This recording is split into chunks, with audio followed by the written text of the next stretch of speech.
Hi folks, this is Kat Schreier, Water Citizen News and the Water Show, and I'm here with Tony Chavez. We were just talking to him. He's at one of the exhibit booths here at WEFTEC 2017. We were talking about his technology, but we also talked about his personal heritage. And we have, over the last 5 years, have done a series every Hispanic Heritage Month, and it is Hispanic Heritage Month right now, from middle of September to the middle of October, so I actually kind of get 2 months.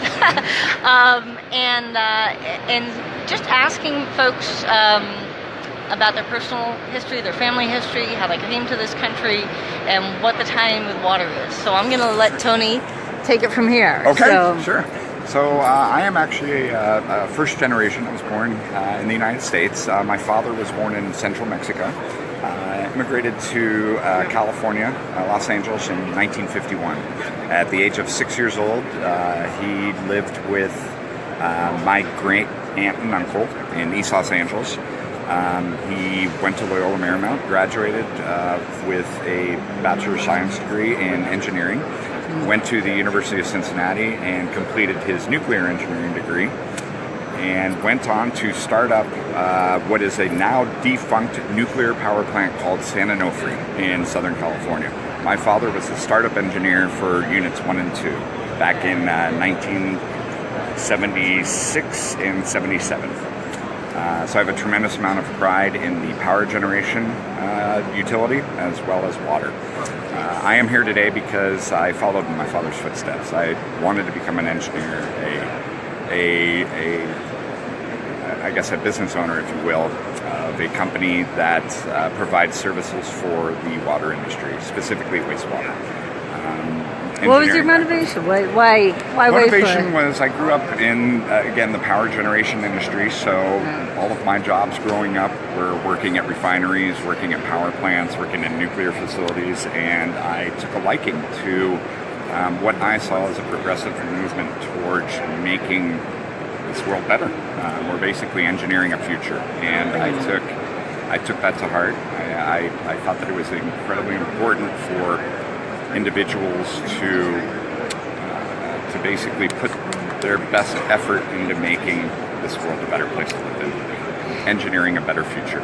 Now, how about your father? When he talked about becoming an engineer, and especially when he talked about coming to this country, what was his motivation there? What brought him here? Well, a tragedy. My grandmother, my father's mother, passed in childbirth.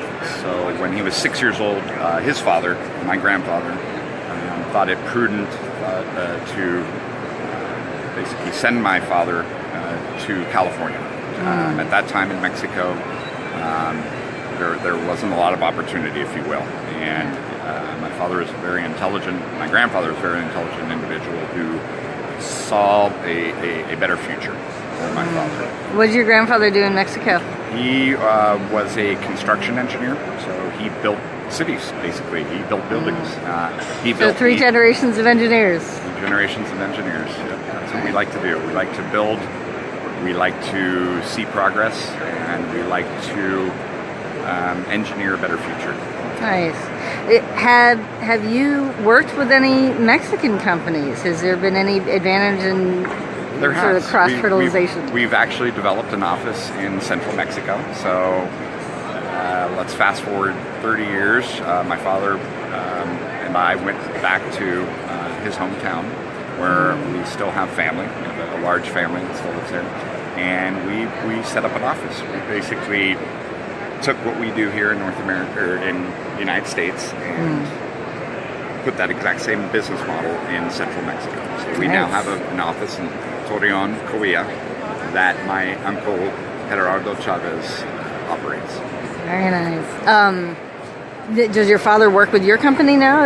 He's retired from the nuclear. More or less golfing about 3 or 4 days a week. So yes, he still. I see him in the office every once in a while, and he is a partner. But I think that he's enjoying what I consider a much deserved retirement. Cool.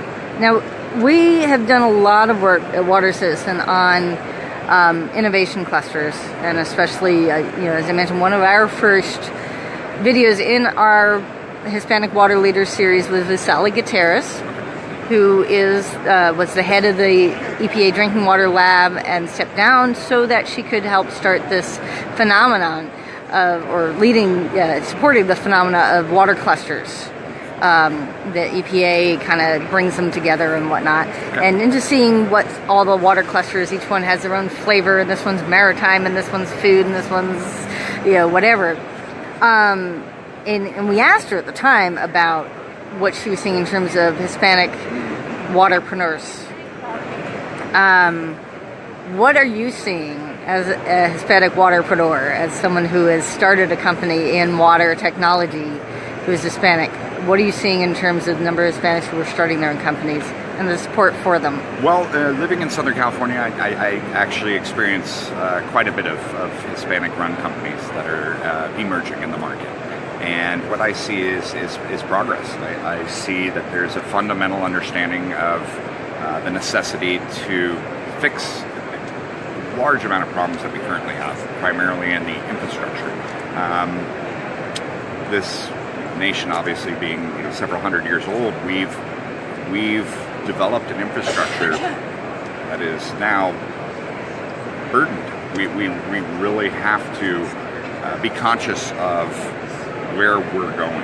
And we can't rely on the systems and the infrastructure that was installed 100 years ago. And I think within the market itself, especially the Hispanic market, we see that. We see it every day. We see burst pipes, we see overflows, and those are all a result of a decaying infrastructure. What we need to be more conscious of and apply more ingenuity, more technology towards is this decaying infrastructure. We must improve it, or we'll all be inundated with an assortment of problems. It's coming. And inundation from sewers with some of the stuff in that water is not what you want. You don't want it, no. Now, you mentioned that you were recognized on a list. What list was that? So we've been recognized for the last 10 years as one of the top 500 Hispanic-owned companies in America. We are a minority. We're an MBE, DBE. We operate at 5 different locations throughout the United States. So we've set up offices in Texas, California, and Tennessee. And as an active member of the minority business enterprise, we take a tremendous amount of pride in our status. And every year that we are recognized as a top Hispanic-owned business, it's a point of pride. Who does the recognizing? Hispanic Business America. It's a publication that comes out every year. It's an annual publication, and it's supported and funded by the federal government. Okay, and so there's you're involved with some of the educational organizations, Hispanic engineers, and yes. So we support universities throughout the country as well. Yeah. We work very closely with the University of California, Riverside, where we've developed laboratories. We do a lot of water sampling. So we'll take samples of wastewater, analyze for a number of different constituents that should not be present in that wastewater. Toxins, pollutants, poisons, etc.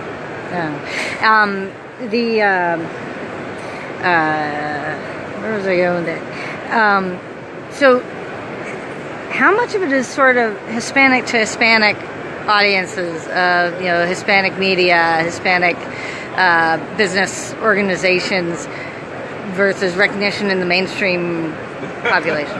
It hasn't emerged as much as I'd like to see. I think there needs to be a stronger presence in the Hispanic market in terms of publishing media.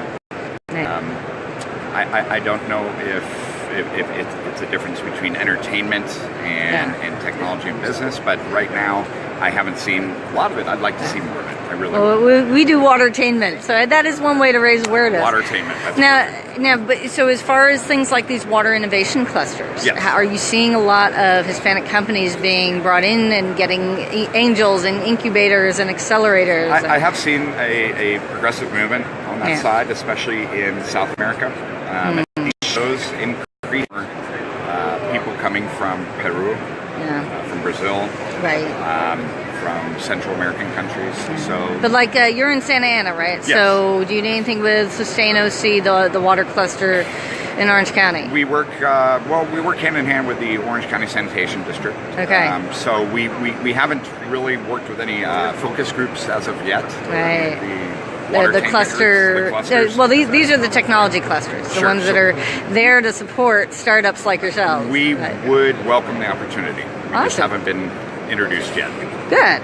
Yeah. Well, maybe we can help facilitate to that see that. introduction. Please. Excellent. And how does some of the big news issues that have come up, obviously, about sending back people who have lived their whole lives in this country, have been studying science and sure. engineering, and their students, some of the other immigration issues. How does that show up in Hispanic companies or in companies in the U.S. in science and technology when they were using those interns and they're Sure. working with those students? It's difficult. It's presented a challenge for us personally. We actually do have an employee who's been working with us for a few years now that has been on an H1 visa, H1 visa. So it has presented a challenge. It's a tremendous asset for us, an incredible employee with determination, drive, incredibly educated, and to witness that type of a potential threat, or I don't even know how to phrase it. It's disturbing. It's very difficult, and I think that what we're trying to do as a nation is it's not good. We're going backwards by basically draining an incredible resource of talent, of education. It's tough. It really is. It's hard to talk about personally because with my family background and my father, doing what he did, I realized that the people that we have here are so incredibly important, and to diminish their talent, to say that they aren't worthy is it's depressing. Yeah, it's difficult. It's very hard to. I don't accept it, and I won't. So, in my opinion, I think it's a bad move. I think that we need that brain power here in this country. We need these people. Now, I don't know if you were able to leave the exhibit hall to get to the general session, but you may have heard that the largest water industry conference in the world, clean water conference in the world, started with Coach Freddie from Phoenix, Arizona, the teacher who brought a group of Hispanic students to competitions against MIT and others to do underwater robots, right? Incredible. And the movie is coming out, the Spare Parts movie, where they had to make their equipment with spare parts with George Lopez as I know. Yeah. So what do you think that does to share those kinds of stories in mass media, on the big screen, and in the Dream Big movie that was made by the Civil Engineering Association? Increases awareness. Yes. It's beautiful. It's a great thing. Without that, without seeing that, without experiencing that, you have no idea. And I think that to increase that awareness is a beautiful thing that we, as a country, need to appreciate. We really do. There's so much hidden talent out there, and without exposing it, we're doing ourselves a disservice. We need to expose it. We need to continue to expose it. And I thank you so much, Dr. Shire, for doing that. Thank you. Thank you. We try. You're doing a great job. All right. Well, thank you so much. Thank you. Dr. Kat Schreier with Water Systems.